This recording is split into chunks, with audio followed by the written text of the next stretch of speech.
Malaman lang namin ma'am, nasaan po kayo nung lumindol at nagkaroon ng tsunami warning kagabi? And anong unang pumasok sa isip natin, ma'am, nung tumunog yung alert? Honestly, Bombokyer, anak yata ako ng Diyos. Hindi ko naramdaman yung lindol.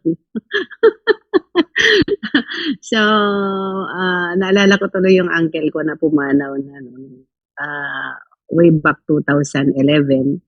Nasa Pilipinas din ako noon.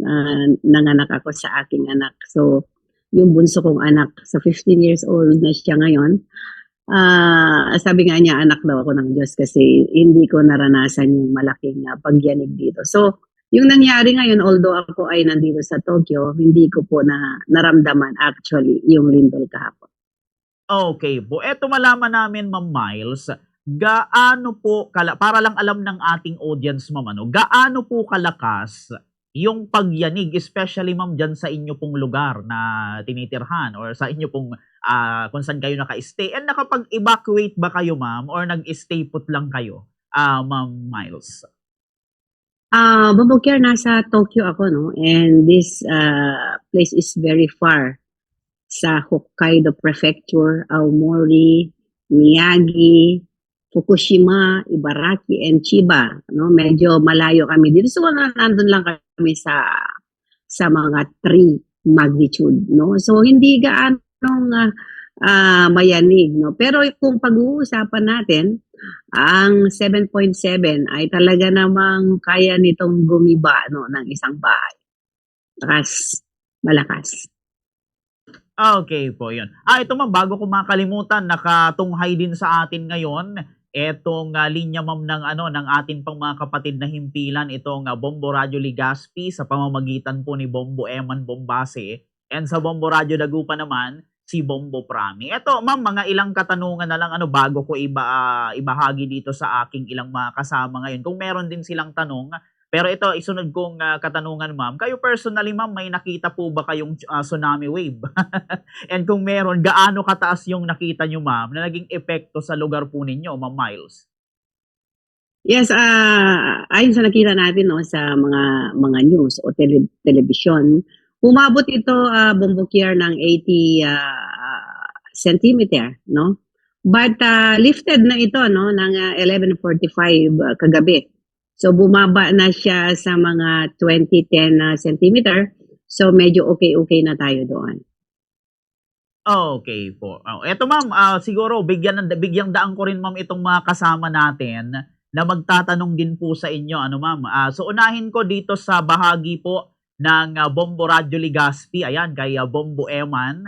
May mga katanungan din siya sa iyo, ma'am, regarding nga po dito sa pagyanig ng malakas na lindol and tsunami dito po sa Japan or sa inyo pong bansa, Ma'am Miles. So yan, Bombo Eman, magandang umaga. To your questions.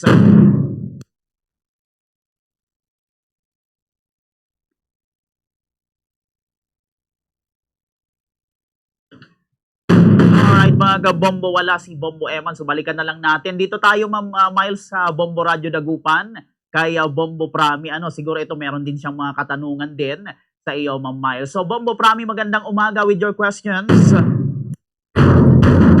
Maraming salamat, Bombo Radio Naga, and of course kay Bombo Miles para dito nga sa ating mga kababayan kasi marami po nga mga nagtatanong po, Ma'am Miles, at bago po lahat na ibang aksapayo, Ma'am Miles, no? And kasi dyan mismo sa Japan, nagkaroon na tayo nung 2011 na tsunami and yung 9.0 magnitude. Right now, ano po ba yung naging karanasan para bang nag-flashback po ba yung nangyari at ito po bang kaganapan na to ay napaghandaan sa mismong Northern Japan sa may Fukushima, Ma'am Miles?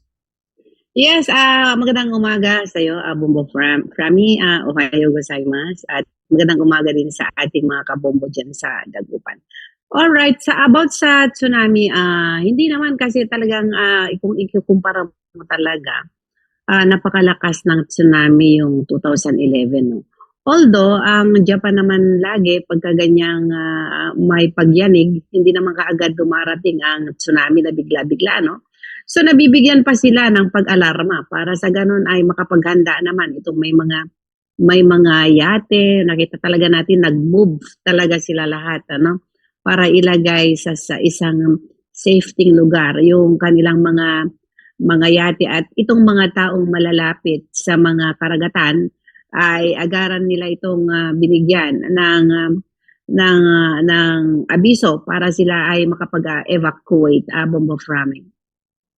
Ma'am Miles, matapos po no na may mga measures po ba? I mean to say kasi nakikita na po natin yung pong mga naglalakihan po na mga infrastruktura doon mismo sa may gilid po ng dagat na talagang hindi mo natanaw yung pong dagat kapag andun ka mismo sa mga bahay, pupunta ka pa ng taas, parang isang flood control na ito yung parang paghahanda. So, ganun po ba? And then may mga iba pang matris na nilalagay, Ma'am Miles? Yes, actually medyo pumasok siya sa may mga malalapit na ilog yung tubig Bombo Frame. Pero hindi naman na ganoon kaalarma na kagaya ng 2011. But para ma-sure na safety itong ating mga kababayan o mga mamamayan na malalapit sa karagatan nitong Fukushima, Miyagi, Iwate, Aomori, tsaka Hokkaido, kasama dyan yung Ibaraki and Chiba Prefecture, Bombo Frame, ay inalikas actually ang ilan ba ito? Bale, 182 municipalities ang meron ng lahat-lahat itong binanggit nating prefecture at pinalikas din nila yung 176,000 na residente Bombo Frame.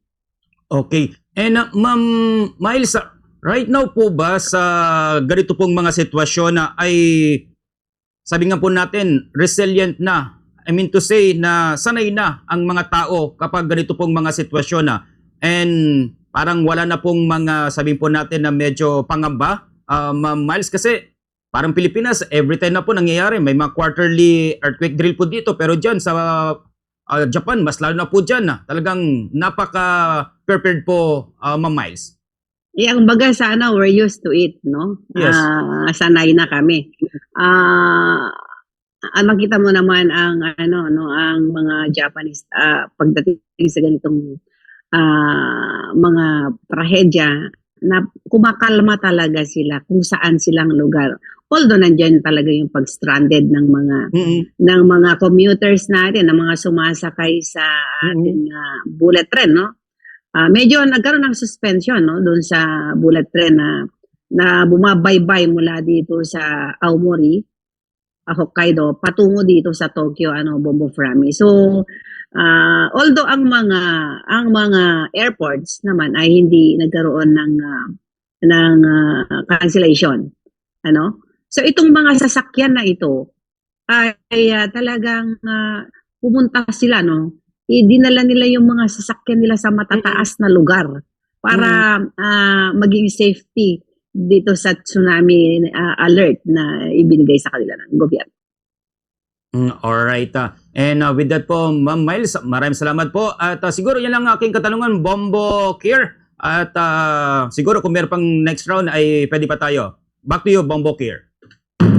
Alright, maraming salamat Bombo Frame sa pagkakataong ito. Siguro meron din ang linya ng ating, sa Bombo Radio Legazpi naman tayo, dito kay Bombo Eman. So balikan natin Ma'am Miles ang linya ni Bombo Eman. So yan, okay, so wala. Okay, ito balik na lang sa akin Ma'am Miles, ang pagtatanong. So ito, isang mga ilang katanungan na lang Ma'am. So yun nga, yung naranasan natin yung pagyanig ng lindol dito po sa Japan. Nung sinabing, yun nga, mga 3 meters yung tsunami, naisip nyo ba Ma'am Miles yung nangyari nung 2011? And ano po yung naramdaman nyo dito, Ma'am? Yeah. Dahil malayo kami, sabi ko nga malayo kami, siguro ang unang pumapasok lagi may lindol na naman. So siguro kailangan mag-imbak ng tubig, mag-imbak ng mga pagkain hindi nasisira. Siyempre, dinaalarma ko dyan yung mga anak ko na mga hindi na nakatira sa amin. Sinasabihan ko sila mag-imbak kayo ng tubig, mag-imbak kayo ng mga delata, may flashlight kasi possible ang brownout, yung mga ganon, Bombo Care. Sinasabihan ko yung mga anak ko ng mga ganon. So, yung mga ganong simpleng paghahanda, although nandito kami sa malayo at hindi naman binabanggit na pagka nagkaroon ng mega quake as a follow-up, kasi yun ang sinasabi nila, kailangan mag-ingat dahil may potential, no? Hindi posible, but may potential na magkaroon ng follow-up mega quake, itong 7.7. So, ina-advise ang mga tao na magkaroon ng maging update sila, no, sa lahat ng pagbabalita para magkaroon sila ng awareness. Okay po. Eto ma'am, nakita ko na ang linya ni Bombo Eman. Ayan. So, papasa ko na ulit kay Bombo Eman, Ma'am Miles, yung pagtatanong. Okay. For the third time, Bombo Eman, magandang umaga with your questions. Yun, thank you Bombo Kera sa paghihintay na makasama natin si muli ang ating Bombo International News Correspondent na Bombo Miles. Bombo Miles, magandang umaga mula dito sa Pilipinas. Well, kumustahin ko lang, unahin ko na Bombo Miles, though hindi ko na yung mga other questions, siguro balikan ko lang ulit, siguro konti yung sa parte ng sitwasyon ngayon sa Japan, matapos nga itong 7.7 na earthquake quake na ito dyan, Bombo Miles, para sa ating mga kababayan dito sa Legazpi City, sa probinsya ng Albay. Yes, sa ngayon, ang mga tao dito sa mga prefecture ng Hokkaido, Aomori, Iwate, Miyagi, Fukushima, Ibaraki, and Chiba, na may 182 municipalities, ay pinag-evacuate muna sila, Bombo Eman, para sa ganon ay magkaroon sila ng pag-iingat sa potential na magkaroon ng follow-up mega quake na sinasabi nila hanggang sa susunod na Lunes. Okay. Pero as of now, Bombo Miles, kumbaga wala pa naman na parang naapektuhan itong tsunami alert na binandera ng gobyerno ng Japan, Bombo Miles. Kumbaga wala pa naman na area na parang may nakita na pagtaas ng karagatan, Bombo Miles. Although tumaas ito ng 3 meters o 80 centimeters, Bombo Eman, nag-lifted na rin ito ng 11:45 PM kagabi. So medyo na tayo diyan, kampante na tayo ng konti sa tsunami, Bombo Eman, back to you. Okay. And kasunod nitong pag-lift na ito, Bombo Miles, still kumbaga kumusta rin naman yung mga intervention ng ating gobyerno dyan, yung aftermath intervention, lalo na doon sa kung may nasira man, Bombo Miles, diretso ko na rin kung may mga nasira na area or mga establishments from either the government or maging doon sa ating mga residential areas na naapektuhan, Bombo Miles. Yes, meron tayong mga nakitang mga buildings na medyo bumagsak, ito mga debris, mga ganon, merong mga ganon na pagka-damage, but compare mo sa ibang lugar na merong ganitong kalakas na magnitude na talagang nakita natin. Although siguro hindi pa napapakita yung mga pagbiak ng mga ganon, hindi natin nakitaan yung ganon. Medyo kalmado naman ng konti, although may mga damages, pero walang naiulat pa namatay, bagamat merong naiulat na meron ng may edad na nasugatan, Bombo Eman. Okay.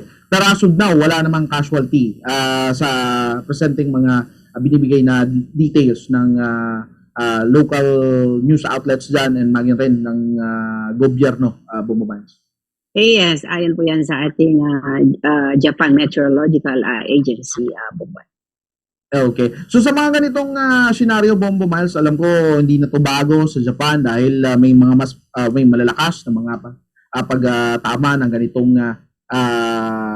quake o earthquake, Bombo Miles. Ano yung kumbaga talagang makikita mo sa ating mga kababayan diyan, sa mga Japanese citizen, kumbaga yung parang yung parang hindi na sa kanila bago, parang alam na nila yung sistema, yung nakikita natin dito na sitwasyon, Bombo Miles, mga ganitong scenario dyan sa Japan.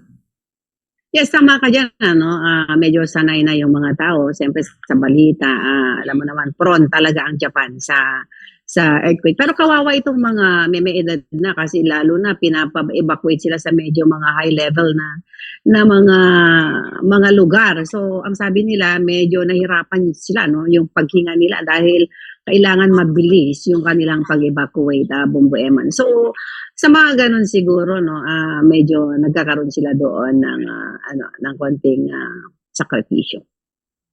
Okay. Sige. And kumusta ka lang, Bombo Miles, sa ating sitwasyon din ng ating mga kababayan, Filipino community dyan, dito sa ganitong scenario, though hindi na rin naman tayo bago sa ganitong natural disaster, Bombo Miles. Yes, marami tayong mga kababayan dito sa sa Fukushima. Yan, marami tayong mga kababayan diyan. Ibaraki, yan, Miyagi, sa Hokkaido hindi siguro mangilan-ngilan na dahil napakalamig tong lugar na to. Ito ang pinakamalamig at saka Aomori, no, talagang yelo diyan. Grabe diyan. So sa Chiba, ang Chiba naman na prefecture ay katabi lamang ito ng Tokyo, Bombo Eman, no. So, marami rin tayong mga kababayan diyan. Sa ngayon, wala naman naiuulat, no, ng mga kababayan natin na nasakta, nasugatan o namatay. So, mag-update tayo ulit kung ano pa yung mga follow-up na mga balita dito sa Japan. Alright. Okay. Bombo Miles, thank you. Mula dito sa Bombo Radyo Legazpi. Bombo Care, balik sa'yo.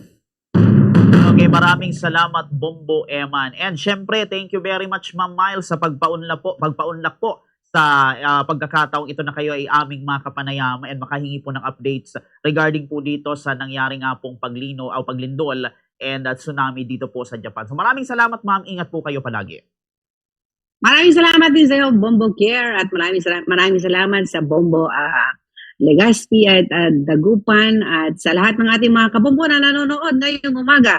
Magandang umagang muli sa inyong lahat mula rito sa Tokyo, Japan. Ito po ang inyong Bombo International News Correspondent Miles Biones Balta, nagulat para sa Pambansang Radyo ng Pilipinas, Pasta Radio. Bombo!